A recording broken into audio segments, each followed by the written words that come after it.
Hey, real quick, I know surveys are so fucking annoying, but if you could do me a favor, we have a survey. The link is in the description.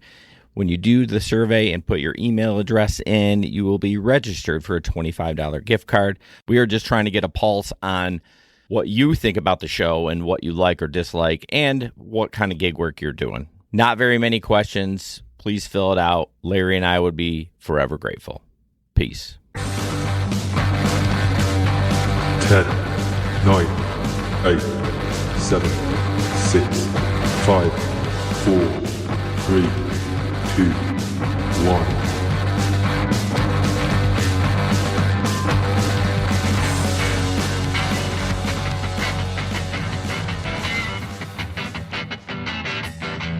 I didn't have the stream deck up, so I was like scrambling it to get it off editing. I was like, oh shit, click, click, click, click, click. Whoopsies. Too busy looking at Airbnbs.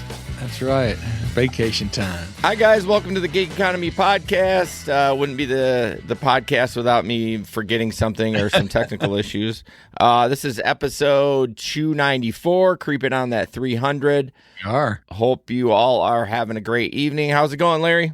It's going well, yeah. The weather's wackadoodle here. We were 78 on Sunday and snowed like crazy on Monday. Oh my goodness. The high was 34. Wow. Yeah, it's been crazy here too. Today we got like 11 o'clock. We got ice. Like it just. Oh man. People were sliding all over the road and stuff like that. So it was pretty sketch. So yeah. Stories from the road. Do you have anything? Because I have 0. So I did go out last night for St. Patty's Day for a few hours. Again, I hate that it always falls. Western spring break falls during St. Patty's Day, so all the college kids are in Florida or Mexico or wherever, and so that's a huge part of the Uber clientele here. So that slows things down, but it did stay pretty decently busy. It's discouraging. It seems like every time you go out, just seeing how the prices are, they throw you these crappier ass rides that nobody wants to take and you just decline them. But had a few decent ones. Yeah, for sure. I mean, I showed those trips last show that were just trash. You know what I mean? And it's just terrible what they're offering right now. Every once in a while, I'll see someone post in one of the groups, and they just an amazing trip, and I'm like, God, that's what it used to be like back in the days. Like, how did you even get that?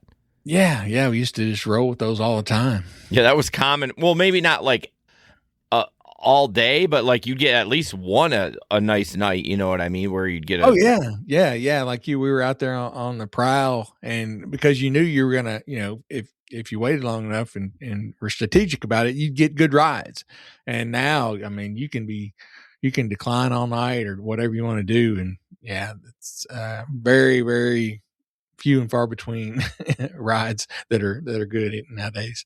For sure. So any drunkies or anything, or just? No, everybody was pretty chill. Didn't have anybody that was staggering drunk. Had some that had definitely been partying, definitely been drinking a little bit. But yeah, nothing too wild and crazy. Nobody pissing outside my car or anything. Oh, nothing completes a night of driving with piss outside your car. So yeah, while they're staring right at you.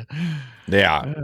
That's crazy. I swear when I shared Traveler's thing, I saw the eyes move, and maybe my eyes were. I tried to do it again. Like I shared the comment, and I swear to God, the eyes moved. I'm like, no, I must have been not high on crack because they're not. I was like, is that really cool? Does it actually do that? Okay, back to reality. I think you drank too many energy drinks today. Yeah, I'm actually I was so tired. I was laying on the couch. I'm like, I got to go to the store and get a 0 sugar Dr. Pepper because I'm dying. I need some caffeine. So, no driving for me, but yeah, because I was busy all weekend doing other things.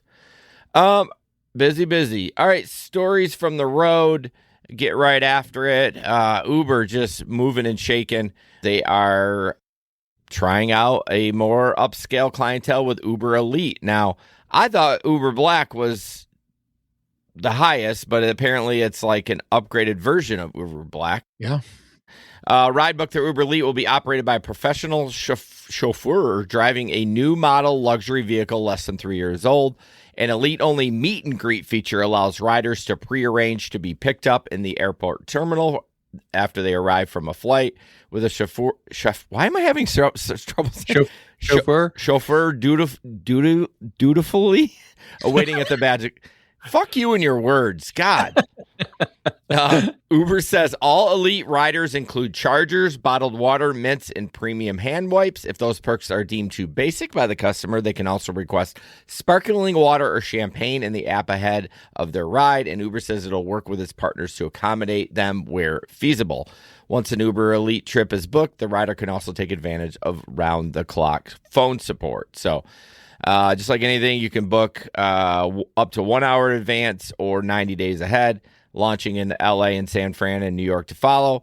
So I don't know. I mean, the alcohol is interesting. You know, it's kind of confusing, but you know, it's one of these things Uber does. I mean, they had comfort for a long time, and then all right, let's do extra comfort.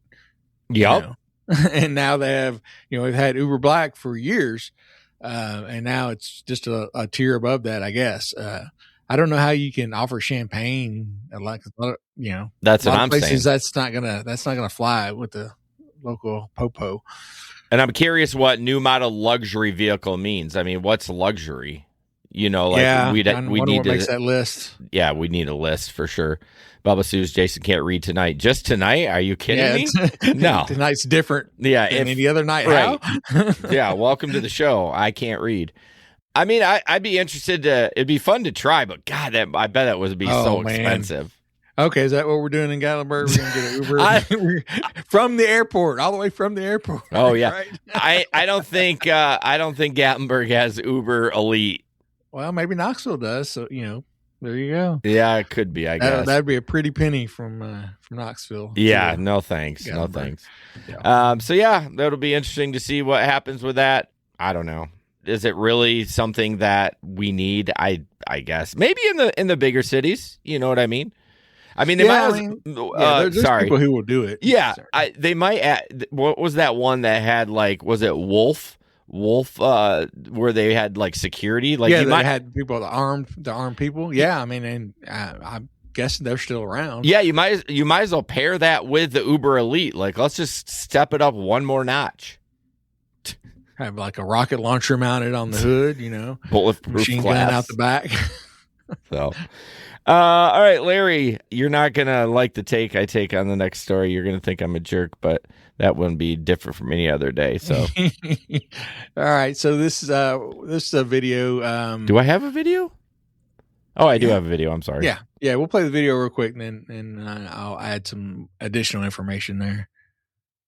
It's just really difficult to believe that there's that many people that are that generous. People, they don't even know us. Brittany Smith's doorbell camera video of a man delivering DoorDash in Manchester has taken on a life of its own. The man in the video is Richard. Richard says he started delivering food after his wife lost her job. I started running for DoorDash, and the people were nice. DoorDash was good to me. He works long days to help make ends meet and pay for his wife's medications. I'm a diabetic, and that's what's keeping me off of dialysis.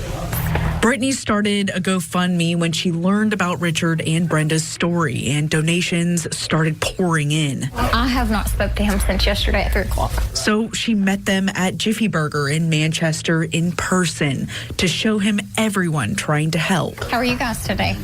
Brenda says it's harder for older folks to get hired. That's why Richard turned to DoorDash. Within a day, Brittany's social media post turned into hundreds of thousands of dollars for the couple. The donations could mean fewer hours on the road, a chance to breathe again after years of hard work. It's just really difficult to believe that there's that many people that are that generous to try to help us. People, they don't even. All right, go ahead, Larry.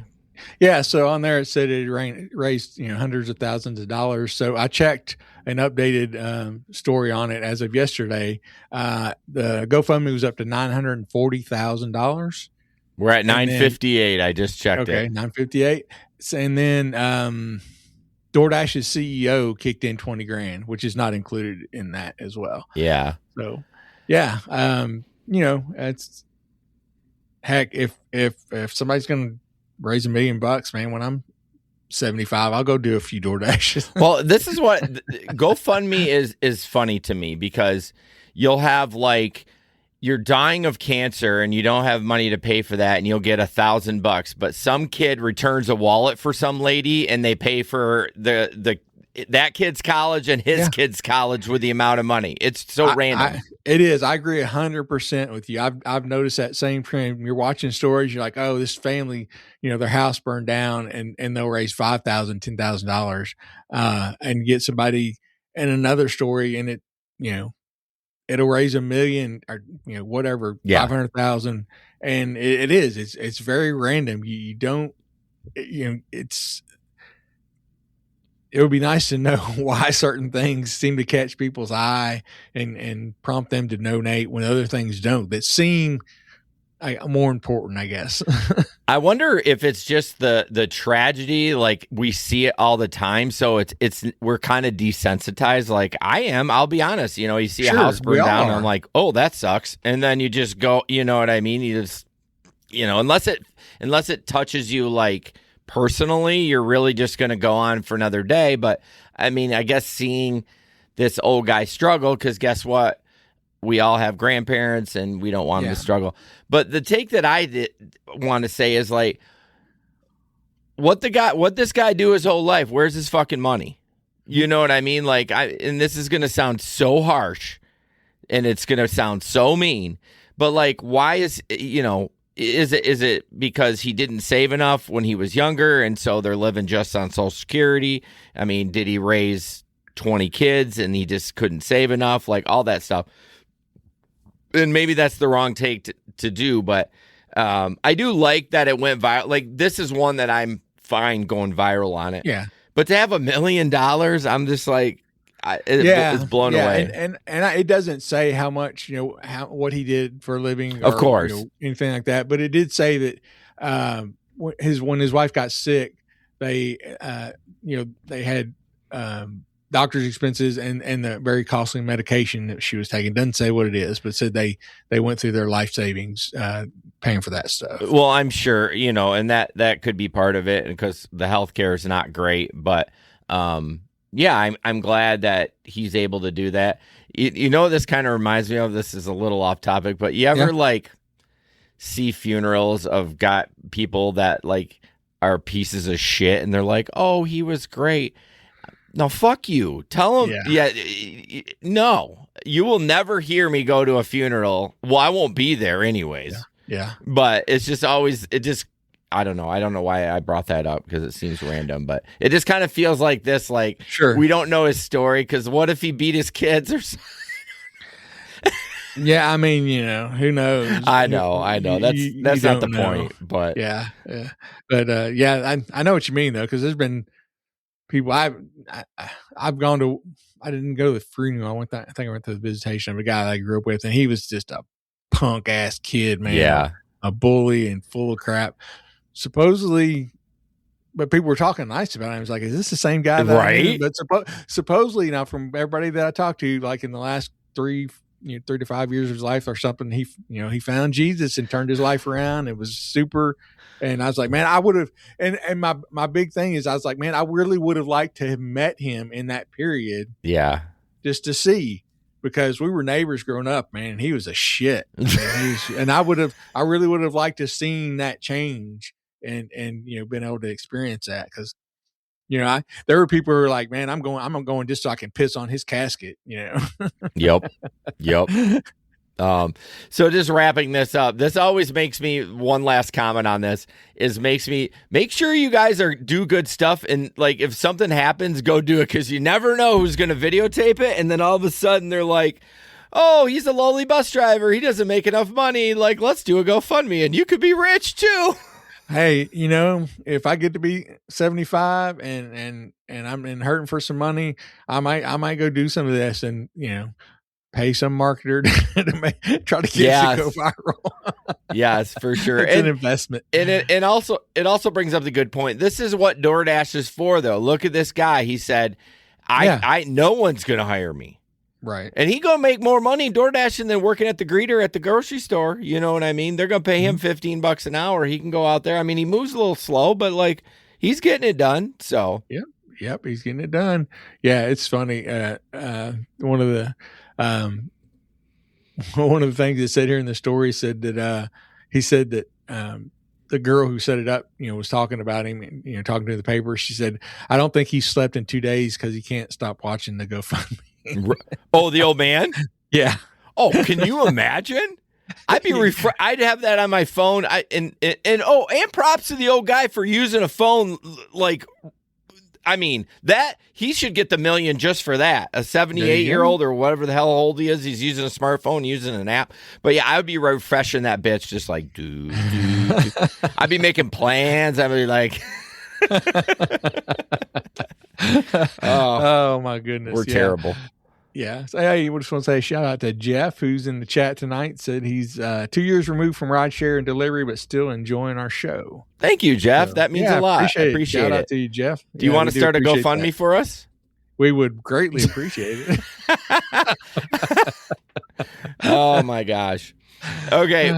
Moving on. This video that we're gonna watch made me laugh so freaking hard. Oh, yeah. Because we talk about this all the time, but this guy is funny. It's 47 seconds. It's about delivering ice cream. He does some good videos. Oh, does he? I've never seen him before. Delivering ice cream on DoorDash. So check this out. Hi, DoorDash for Mike. Yep, right here. Oh, that it? That's it. Oh, okay.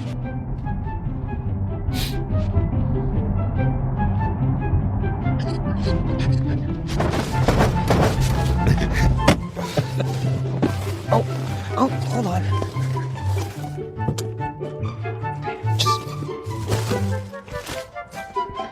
I was hoping he put it in the bag.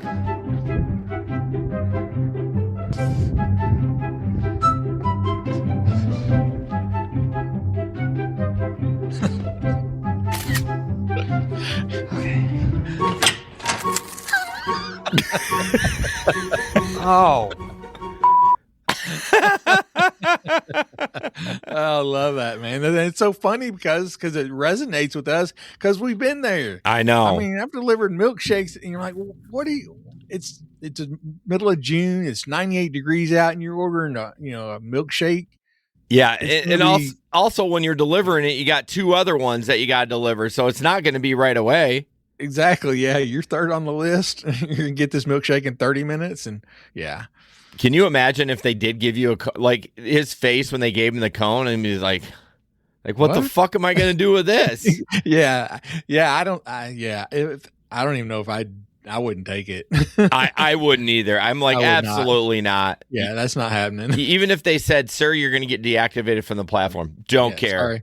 I'm done. I'll go to somewhere else. I'm not delivering a freaking ice cream cone from McDonald's. That thing's gonna melt all over your car. Yeah. And then, obviously for the audio listeners, he's like driving down the road and he's trying not to lick the side of it. Yeah. And at the end, if you notice, it's on his fingers and he's got some in his mustache. Yeah. God, when I watch it, I just died. I'm like, I love this so much. It's perfect fitting to, as a gig worker. Yeah. He's not a gig worker, is he? He just does bits. I think he does bits. Yeah. Okay. But I tell him, look, if you want to, turn it upside down in a cup and put a lid on it, but leave the cone on it because the person wants a cone. Right. I'll take it.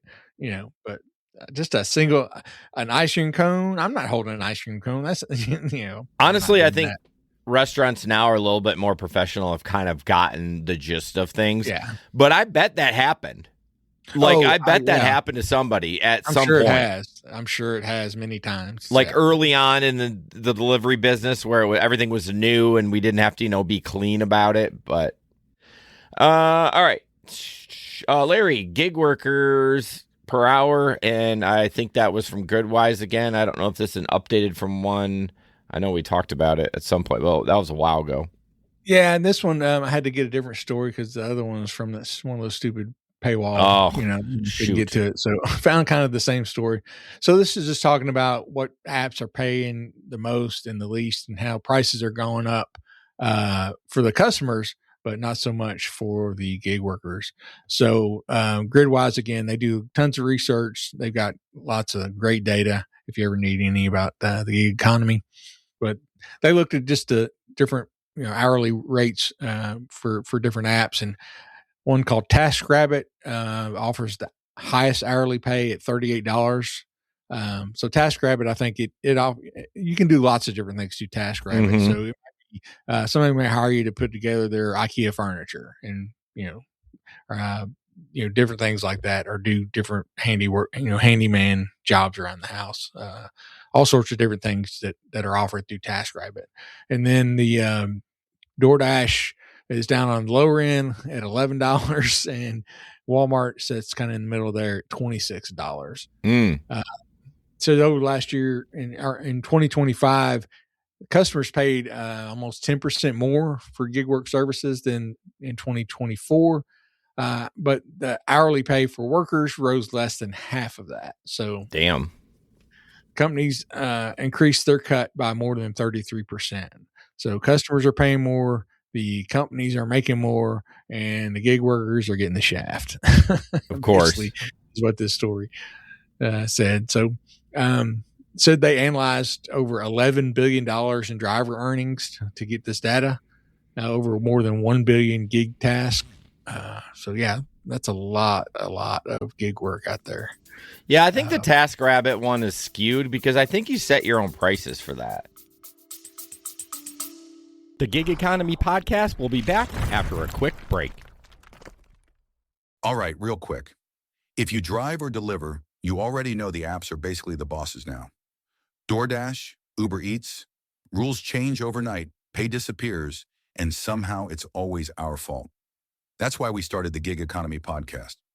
Real talk about what's actually happening, how to protect yourself, and how to make more without burning out. If you want to support the show, we've got a Patreon. It's just $3 a month, ad-free episodes, early access, and bonus content with real gig tips.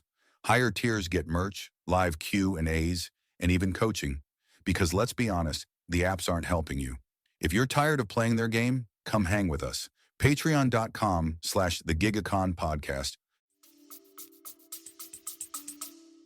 You may, yeah. That's not one that I've used, but I think it is. I think that's look that up real quick. Well, you're looking that up, but like I knew Walmart would be high on there because it is pretty good. Their base pay is pretty high, and then when you get tips, is even better. Joe talking about real side Empower making a statement. Uber and Lyft scared now; they better reduce their take percentage. Yep. Joe, I love the idea of Empower, but without insurance, they'll never survive. No one.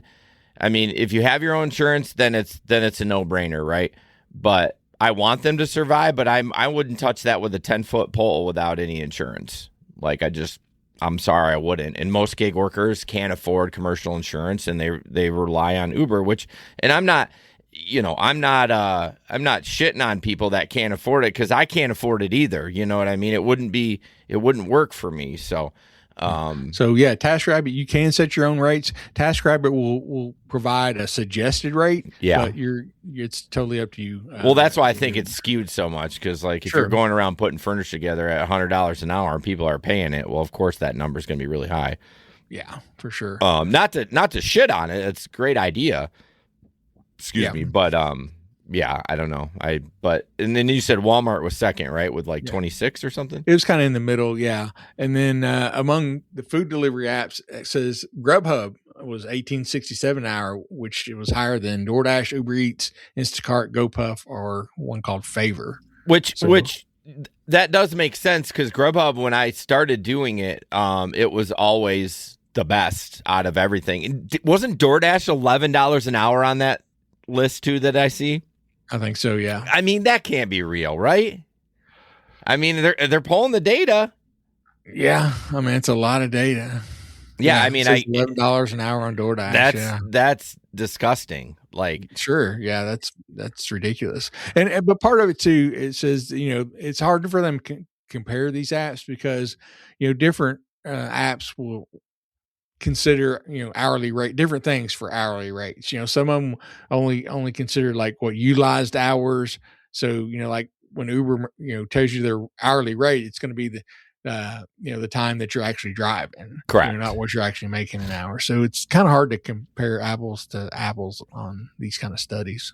I feel like the DoorDash one seems so low though. Like, I mean, yeah.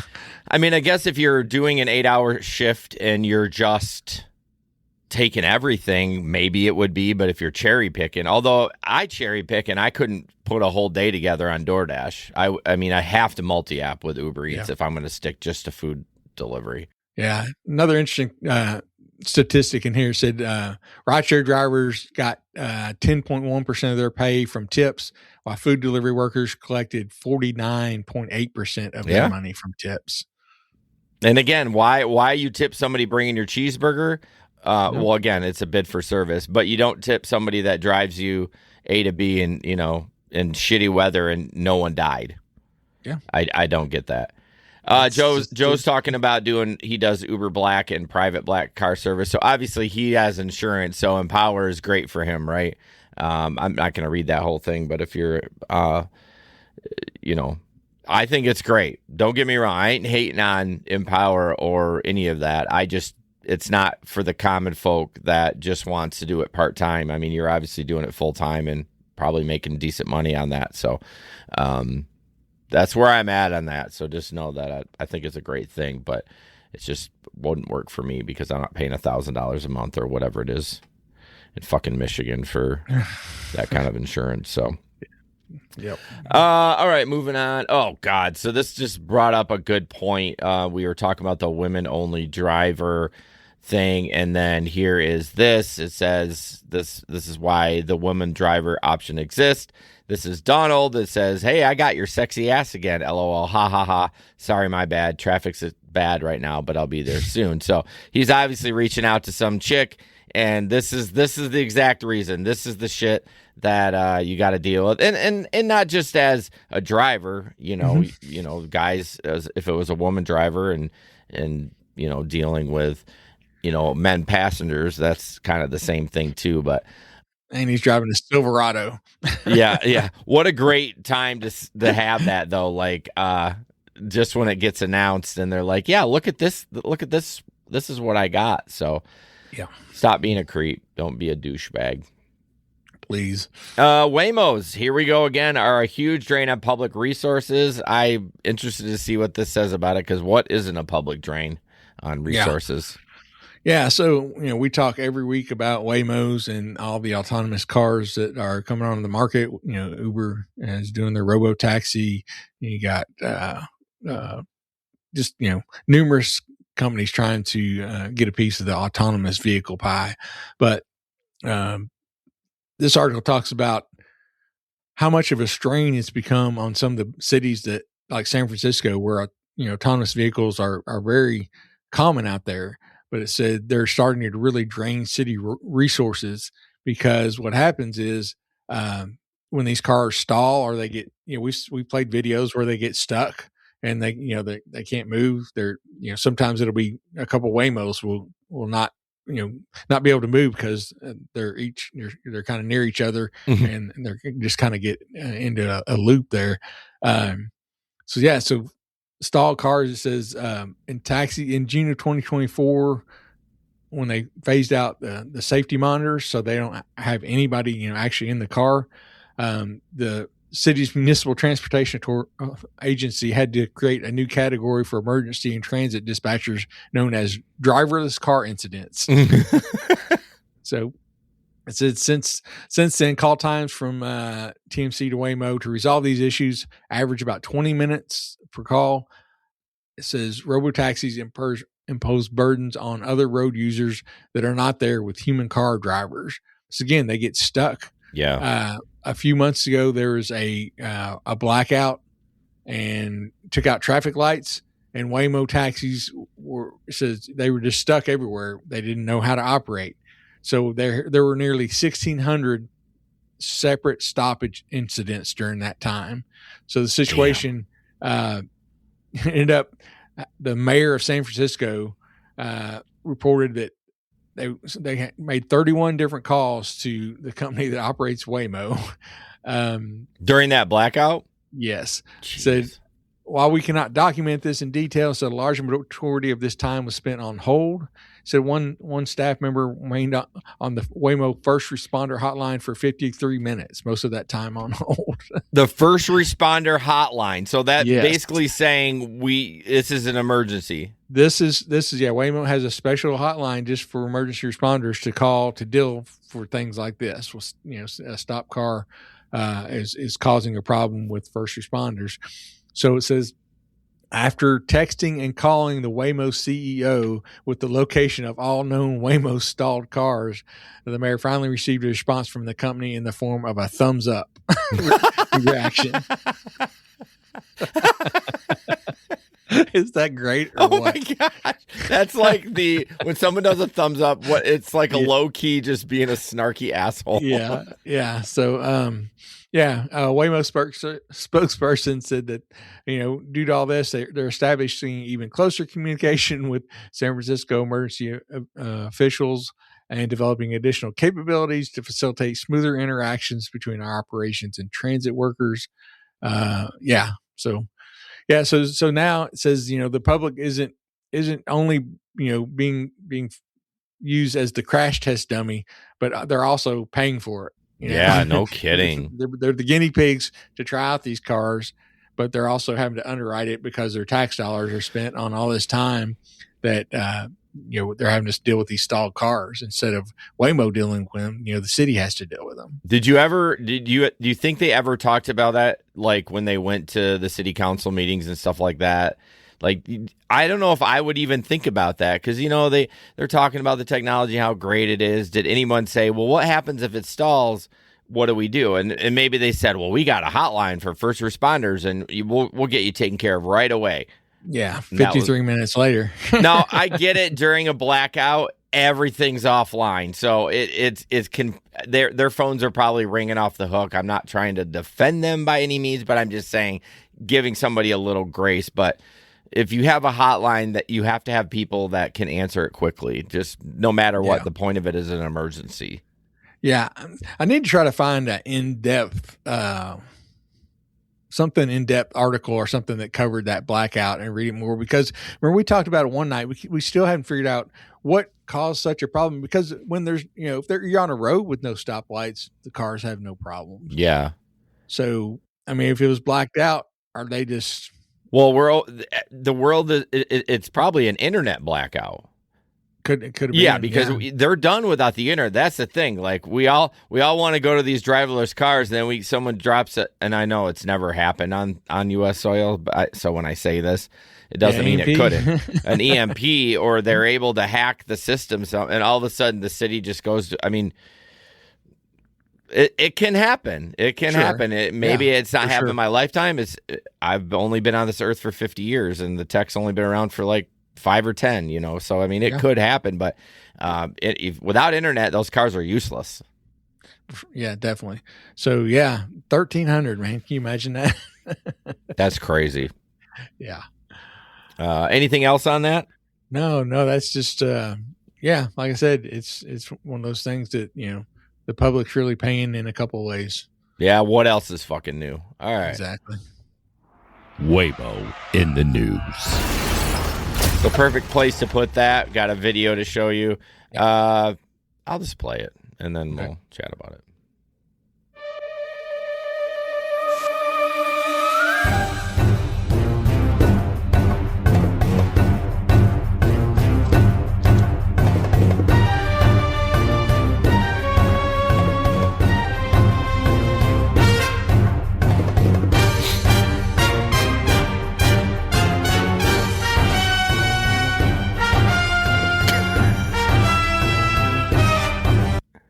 What a shit show.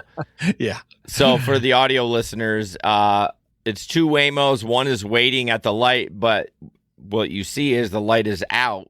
But the other Waymo went around that Waymo and just went through it like you're supposed to do. It becomes a four-way stop. So why that Waymo, being in the left lane, decided that it couldn't go any further for whatever reason, and there was a guy standing there kind of looking at it, and I thought to myself, don't fucking cross in front of that thing, although it probably would stop, but like I don't know. You know how it is. Like if you have room to cross and people are stopped, you're probably going to do it.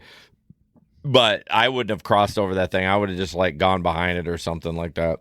I don't know, man. If it's at a stop, so it doesn't have time to get a lot of speed, I might cross in front of it because, man, that thing hits me. I'm cashing in. You're looking at the GoFundMe cash in. I'm cashing in. Yeah, I'm I always tell Megan, if something happens to me in the world, you sue the shit out of them. Unless it was 100% my fault, you sue them. And if Waymo hits me, you'd be best knowing I'm getting an attorney, and I'm going to make sure they pay out. Because fuck them. But yeah, we have hundreds of these videos, guys. These Waymos, like we have a couple, well, not 100 in our chat, but like we've seen hundreds of them, and we have a couple more already queued up in the chat of just how idiotic these cars are, and they're not ready for mainstream, I believe. Yeah, they still have kinks to work out, that's for sure. I mean, I like kinks too, but not in my cars. So, nope. Hey-oh. Maybe in the back seat. Yeah, of the car. Hey, Gabe.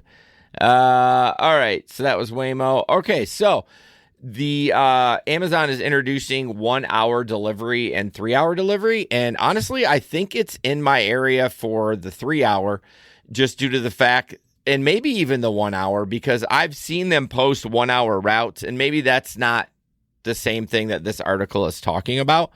In my area, there's like 1 and 2 hour routes, although 2 hours has been pretty common. But same day delivery, not fast enough for you. They are revving up its delivery service, obviously to compete with big box stores, local drugstores, and realtors, which I had an experience with that at Lowe's. If you spend $25 or more, they will ship it. They'll deliver it to your house. And I'm assuming it's on Uber Eats. And the Lowe's that I get, I felt bad because I was going to throw a tip in there. You can't tip. And somebody took it, and I'm like, it had to have been paying like shit, right? Like every Lowe's one I get is just terrible. So they're trying to compete with that. I thought it was a great option. Actually, my toilet seat broke, and so I had to order a new toilet seat. And it got there in like 2 hours, and I'm like, shit, this is amazing. Yeah, man, if it only been delivered by drone, it would have been better. It would have been quicker. Yeah. Lowe's could have their own drone system. I mean, I live about 2 miles from the store. I mean, that would have been amazing. Man. Yeah, that would have been awesome. So the 1 hour, 3 hour delivery, Amazon's 1 hour is in Chicago, Houston, LA, Nashville, Tennessee, Oklahoma City, Oklahoma, and Washington, D.C., and some smaller cities, Des Moines, Boise, Idaho. Well, geez, all over right there in American Fork, Utah, random. 3 hour delivery is available in more than 2,000 large, mid-sized, and small cities. I would assume that's part of ours. It said see here where... Okay, well, that didn't help me. It just brought me to, I clicked on the link and it brought me to Amazon, but it says shop products across multiple categories and get delivery within 3 hours.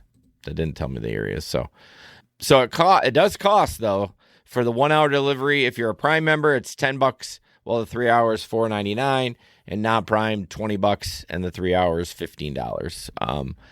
So yeah, they got to compete. I can get a lot of stuff from Walmart very quick. I mean, Amazon can't compete with it. I can get it less than 2 hours maybe for whatever I want without paying out. Now, if I want it quicker than that, I do have to pay a little bit more, but yeah, it's interesting for sure. It's just amazing how everything is moving toward this. It's got quick, it's got to be here now. It's got to be here immediately now, and, we grew up, you need something, you go get it. You go to the store. Or you'd wait for it. You order it, we didn't even have much ordering stuff, when I was young, unless it was from the Sears and Roebuck catalog, and it'd be here in like 2 weeks, Yeah, I think honestly what's happened is we're just not going to the store anymore. Like when we needed something, we go to the store. Now we just order it and we get it in 2 hours. Like if you don't need the part or whatever, if you're working on something, I mean, I even do it with Lowe's. I rarely shop in the store. I buy it on the app and I go pick it up. I don't even go in there unless I don't know exactly what I need. Right. If you don't know exactly the part you need or whatever, and you need to kind of compare. Or yeah, shop. but like, why go in there? Why have some employee shop it for me? I mean, they know exactly where it is. They're professionals. They're there shopping that shit all the time. Why should I waste 20 minutes dicking around? No one's going to help me because that's just not Lowe's and Home Depot are. So yeah, I mean, I love the technology. The thing is though, man, God, it puts and I'm not an environmentalist, but I do think about it. It puts so many cars on the road. Yeah. Oh, yeah. Yeah. All this stuff that, all these things that we've done, even rideshare, they first kind of touted it as a way for there to be less cars, but anybody with eyes knows that it puts way more cars. You go in a big city and then you look out and half the cars are rideshare cars. Just circling around, driving, looking for rides, looking for rides, or on the might have a passenger on their way to pick up a passenger, but you see them just with their little light up signs everywhere, and way more cars on the road. I don't know why the light up sign. Did I ever have one? I may have bought one, but didn't use it very much. I know Jesper loved his little light up sign, and it said Jesper on the bottom of it or something like that. Really? Like he just fucking loved that thing. I was like, nah, I don't want to identify as a driver. In fact, I took all my stickers off too. I know you told me that. Yeah, I'm still doing rideshare, not at the airport per se. I mean, I have done one without the stickers, but yeah, I just took them off. I don't know. I don't want to be identified. Not like I'm embarrassed by any means. It's just, I don't know. I think it puts some sort of target on your back or people looking at you. I don't know. It's just like, nah, I don't need to do this. I don't need to identify as an Uber driver. I've had them in my car so long, I just don't even think about them. I think one day I was cleaning my window and it annoyed me and I just ripped them off. It wasn't like anything like super intentional. I was just tired of them. I could do that as well. But I remember having the lift light, the amp. That was a big thing. The amp was cool. I liked the amp, I did. And then when my car got totaled coming back from the picnic that year, and I think that did a number on it because something inside it would rattle after that. Oh, the lift amp? Yeah. And then also, the little thing it sit on was stuck to my dash, and I didn't have another one. So I think that may have been when I kind of ended I never had a Uber light up sign. I don't think. No, I did have like just like a little one, not the official Uber one, like that they handed out. I don't think we ever got any of those, and I never bought one. I think I had a little one at one point that I ended up sending to John. Had Lyft and Uber on it. Yeah. I think, like I said, I think I had one. Did Uber ever? They had the Uber beacon, right? Yeah. Like that was the official thing from Uber. Mm-hmm. And it did say Uber and lit up. I mean, I don't hate the idea, but like even when I'm going to work in the morning, I see I'm like, oh, there's an Uber driver. There's an Uber driver. Like, I don't know. I don't know why, and Traveler says he agrees to, I assuming about being identified as it. I don't know why it bothers me. It just, I don't know. It's just, I don't know. I feel like someone would be gunning for me, but I don't know how. Like, I can't explain it. I just like, nah, I'm good. I've there's been times when I've taken them out intentionally just because, like, if I'm not driving, I mean, I'll be pull up to the store while my wife runs inside and somebody tries to get in your car. Yeah, good point. And you're like, what are you doing? You're not, because you're not expecting it, so you're not on guard. But I've had people try to get in the car, and I'm like, what are you doing? I'm not working, dude. I'm not your Uber. Get away. Yeah, because they're drunk. Gabe says he doesn't use the decal. I know it was a requirement for a long time, and people were very like for airport. They were like, no, you have to fucking have it. And maybe that's still a case in some of them, but I'm not too concerned about it. I think Nashville would nail you if you. They're pretty strict. Nashville, the airport, and the rideshare drivers it's always been a constant battle down there.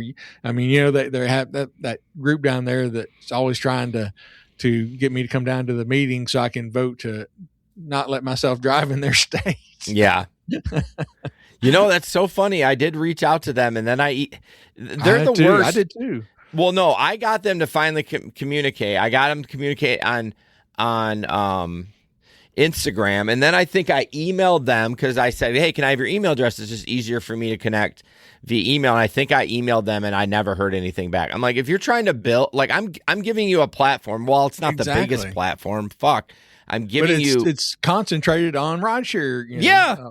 Like you can get your voice out to several hundred people and hear about it, but you won't email me back. This is why you guys are never going to be successful. So. Gabe says, I dislike randos walking up asking me about Uber or randos trying to get in. Oh, you 100%. Like randos. You like them. You know you do. Only after a few Jello shots. Oh, yes. Love you, Gabe. All right, Larry, this new tax, of course it's a frickin' tax. Yes, it is. Could increase Uber, Lyft, and delivery fees in Philadelphia.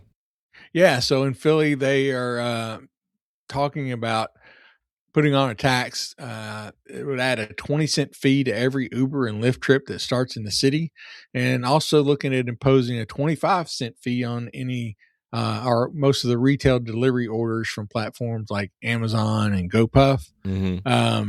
The mayor says that, I don't take any proposal to raise taxes lightly. We've done very few such actions during my first 2 years in office.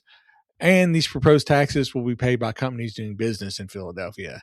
Well, it says the idea are that the charges are meant to be a business tax rather than a direct tax on residents. But we all know Trickle what's down. going to happen. They're going to pass it right along. Yep. They're just going to pass it right along. So, yeah. So 20 cents on any rideshare trips, such as Uber or Lyft. Said they estimate this 20 cent per ride fee could bring in about $9 million annually.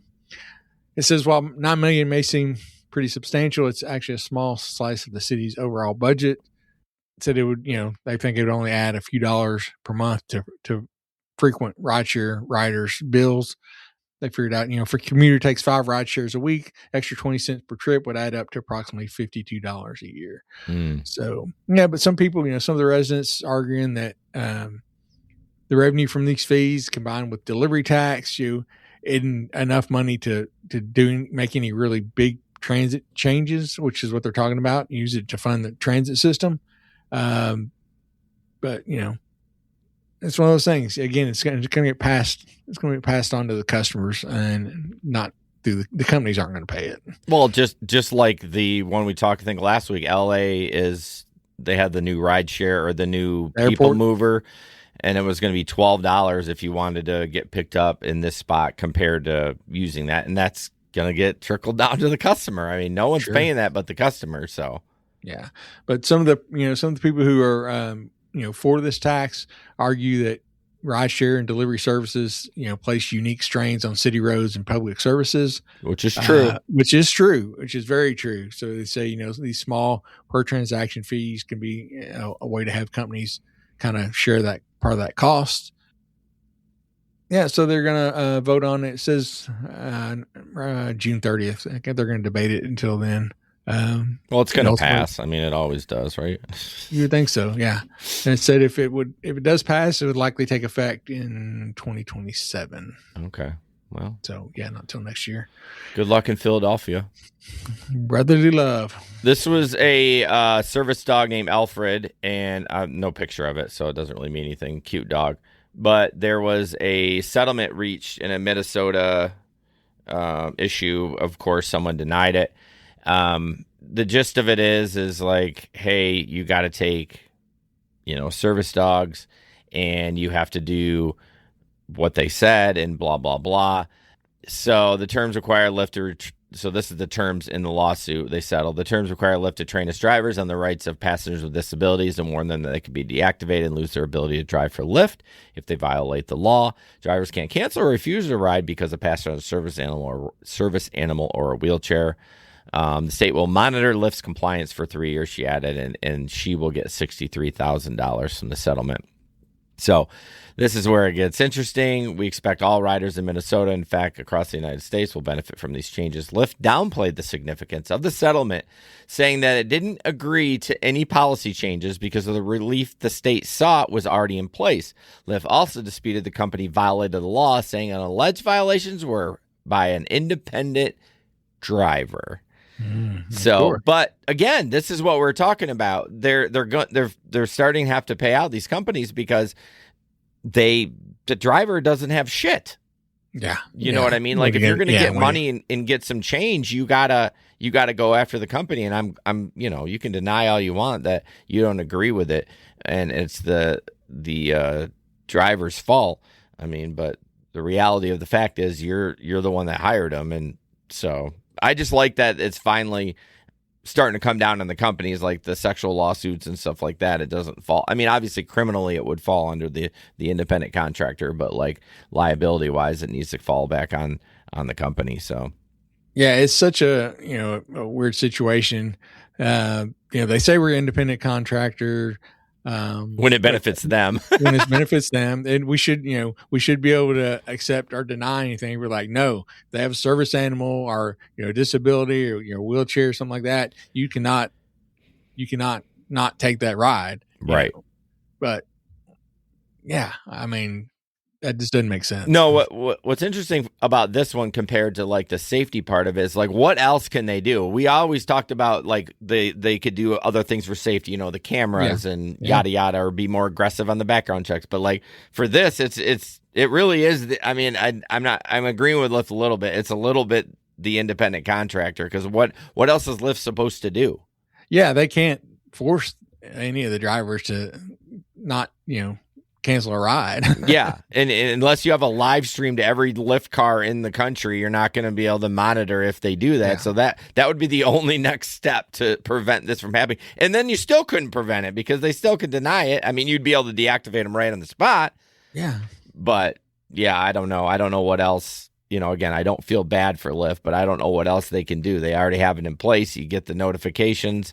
I get more notifications on that than anything else from the apps, and dogs and wheelchairs. Wheelchairs, yes, service animals, I guess, in wheelchairs. The dog thing doesn't bother me. I mean, I am a dog person, but the wheelchair, man, we're not set up for that. You know what I mean? If I got to take apart your wheelchair, where does my job stop? If this person can get themselves into the car, take it apart, and get it in the back, then I guess it's fine. But then if it's in the middle of winter, like, can I charge a cleaning fee? Like, it gets the wheelchair thing is interesting. It's tough.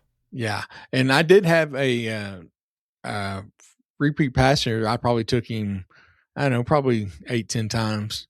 Who was wheelchair, super nice guy. But yeah, I mean, he was able to get himself from the chair into the car, but then I had to take the wheels off the wheelchair. Okay. You got to stow it in the trunk. And then it's always a jigsaw puzzle trying to get the wheels to fit right. Sometimes you're like, all right, I'll just set them in the back seat, the floorboard in the back seat, But again, if it's muddy and rainy and wet and all that, you don't really want to put them inside the car. So you take the extra time to, it does add a little bit of extra time for sure to the ride. The time part doesn't bother me. It's just I'm not mechanically inclined, so I have to get this apart, okay? And then what happens if I fuck it up? Now I'm liable because I broke your wheel. I mean, I'm not trying to say I don't want to take people in wheelchairs, but you see the list of how many more issues could pop up. The dog is easy. You hop in, you're like, let's peace out, let's go. What if the dude gets out of the wheelchair and he starts rolling off and the wheel falls off and yeah, the wheelchair falls over and he gets hurt, and you're like, oh, because I didn't put the wheel back on right. Right. There's so many things that could go wrong, and I've definitely done wheelchairs. I've honestly thrown it in the back. Like, I've done it before. Like, it hasn't been. It's not like it's never happened to me. I think maybe twice, but I can see why people deny the wheelchair. But I don't think I could. I'd feel so bad. I mean, I'm gonna do it, right? I mean, yeah, and it's especially when you're not expecting it, it catch you by surprise. I think they said in there now that they're doing more where they'll send out a notice, I guess, in advance. Yeah, that it is. What if your trunk's not empty? What if you don't have room? Yeah, I mean, if you're driving, the person's like, you're just denying me, I'm going to sue. Yeah, if you're driving a Toyota Corolla, which is a great car, I don't think it's going to fit a wheelchair in the back. Yeah, I don't know. I mean, because my Camry's got a pretty decent trunk, and sometimes it's kind of tight. Well, it depends on how it breaks down, of course, right? Yeah. So Gregory says that he, as far as service animals, why doesn't Uber and Lyft make the passengers with service animals show proof of it being a service animal? I do Uber Pet, so I never refuse any animals. Well, it's actually against federal law to do that. And I've been a big proponent of that they didn't, like, there's a driver's license for things. There's licenses for everything. Why can't we just make it? Yeah, just an ID card. Yeah. That's it. Like, I think that would be great. I think that would solve 95% of the problem if they had it. And if they didn't, then fuck you. If I don't want to take it, then no. I don't know why the big hang up, why people like, well, I have a disability, I shouldn't have to. Okay, I get that. But the reality is there's always going to be problems at restaurants and Ubers until y'all get a certificate or a license that says this is a licensed service animal. Who would, other than people that are like high on their horses being disabled or needing that animal, who would say no to that? Yeah, the reason it doesn't is because all these people who have animals that don't want it to change because they know they're not service animals. I mean, it very well could be. They could be lobbying against it because they have an emotional support animal, which I don't hate either, but I don't think you should be able to get a license or as a service animal just because, you know what I mean? Like, or do it. I don't care. Just give me some identification. Yeah, just have something in place. It's not just, a free for all. I mean, you have to have a wheelchair plate or a placard if you're. Yeah. I mean, what is the big deal? I've never like dove into it to figure out why it's so no one wants to do it, but I think it's kind of silly for people not to do it. Yeah. And I'm the same way as far as animals. I keep that poncho in the back. I'll lay down on my seat and stuff. But I do remember, like, I had just bought this car, and like it was my first time doing Uber in this. My first ride. I pull up to a one of the car lots where somebody was getting their car worked on. So the car lot had set up the Lyft ride, and pull up there, and she's got two big giant dogs, and she tries to claim their service dogs. They get in. As soon as they get in, the one jumps through the seat into my front seat. It was raining, wet, muddy paw. I don't remember. I was about to lose my shit because I knew this was not service animals. The service animal will not do that. No, absolutely. They'll lay on the floorboard. They in the will back. lay on the floor, exactly, and behave. And oh man, that's the only time with an animal that I've gotten upset. Well, but then you're like caught between a rock and a hard place because she said it was. Yeah, and I'm not gonna throw her out now. I've got her in. And then she tells me about how she trains these dogs, and I'm like, you just said they were service animals. They're not. And she tells me that they do. These. I forget what she trained them for, but it wasn't service animal. Yeah. Bubba Sue says, I need an emotional support dog. I mean, I do too. I have 3 dogs, but they're all, well, the one's not a dick. The other 2 are dicks. I don't want to take them out in public. I can't even take them to the pet store because they'll rip somebody's ankle off. You know what I mean? I guess I don't understand, like, if you're going to be shady about it, what's the point of bringing your dog out in public if it's not going to provide, like, I don't know. I'm trying not to be insensitive about it, but like if you truly need it, then yeah, great. But like if you're just trying to scam the system just so you can have your fucking chihuahua in a bag, like there's so many times I'm in Walmart and I see a dog in there in a bag. Not so many, maybe like once a week, and I'm just like whatever. I don't even fucking care. Just as long as it doesn't run around. If it's in your bag, I literally don't give a shit. But I don't. Yeah, who cares? If it's not bothering anybody, but like, exactly. But I guess we just gotten soft, man. That's just it. We've just gotten freaking soft. Yeah, so soft. Got to have emotional support animals. Got to have my 64-ounce cup of water with me all the time. Got to stay hydrated. Oh, that's the ladies with their 3 bags, their coffee cup, their Stanley. Man. Yeah. All right. Last article. Speaking of Nashville, Amazon flex drivers are striking. I don't know how this is possible, but again. Yeah, I don't either. So anyway, there's a group in Nashville called Amazon Drivers United. So on Tuesday, it was roughly a dozen drivers gathered to strike in South Nashville. I don't think that's going to put a big dozen. You say a dozen? I said roughly a dozen. Roughly a dozen. So not even confirmed a dozen. Roughly a dozen. Yeah. So they're complaining. Gathered to strike in South Nashville, bringing up concerns. Said they're being asked to deliver more packages and make stops that are further away. They don't think the pay has kept up. It says, another big issue is they have to drive home after the routes that take them over an hour away from where they live. It says, normally they would book 3 hours for $80 to $100 for 3 hours. Now with more work, it's only $70. They want, they're demanding higher pay. They want to know the mileage before they accept. They want more safety protections during inclement weather. They said, let's see, representatives from Amazon responded, said, Amazon Flex is meant to be a side hustle, not full-time work. They said drivers are told what they'll make before accepting a route, and they should have enough time to make their stops. When it comes to safety, drivers are never expected to make the delivery if conditions aren't safe. Most delivery partners finish their blocks early, have flexibility to take breaks as needed. Safety remains a top priority. So, yeah, if you're going to strike anything, it's not going to be Amazon Flex. You get all the information up front other than where you're going to go. Like, wrong place. Try doing it for Uber. Yeah. And get more than roughly a dozen.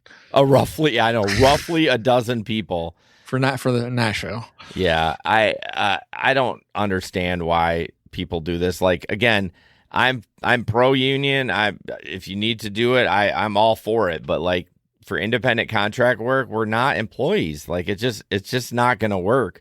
I'm not saying it would never work. If you had every, or 75% of flex drivers in that area really pushing it and talking about it, maybe you could sway them, especially if you all just stop working.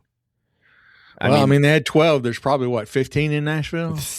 It's South Nashville, sir. South Nashville. South Nashville. Roughly South Nashville. So some little dinky town for sure. So. Oh, goodness. Oh, my goodness gracious. Yeah. So, well, Larry, as we're wrapping up, Mary joined TikTok. Hey, Mary. She's the only one I know on TikTok. The other people join, I don't know.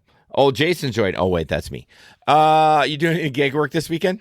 Let me think. What is going on this weekend? Yeah, it's supposed to be back up like 83 by Saturday. Jeez, 83? I think so. Yeah, maybe even higher. Let me check the weather. I know we're in the 60s on Saturday, so that doesn't surprise me. You're in the 80s, but it's March. I know. It's that crazy weather. Like I said, it was pouring down snow Monday. This morning when I walked out, with the wind, it felt like 10, and now like 10 degrees, and now we're going to be high as 62 on Saturday. Yeah, it's crazy. So we were like 37 yesterday, 34 yesterday for the high. Today it was up to 56. Then Friday's 81, Saturday's 84, and Sunday's 90. Jeez, you're going to have to turn the air on. And then Monday, high 57.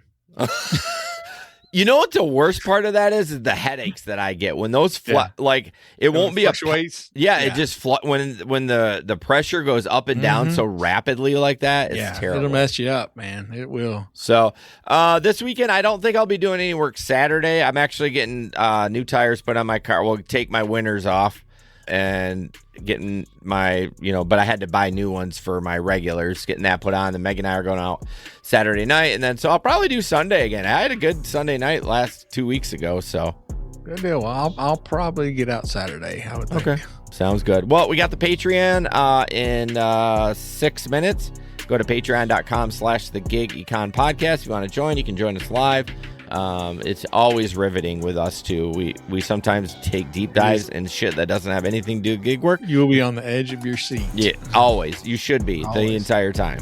Yep. So as always, don't put up with anyone's bullshit. And we'll see you on the road. All right. Peace out.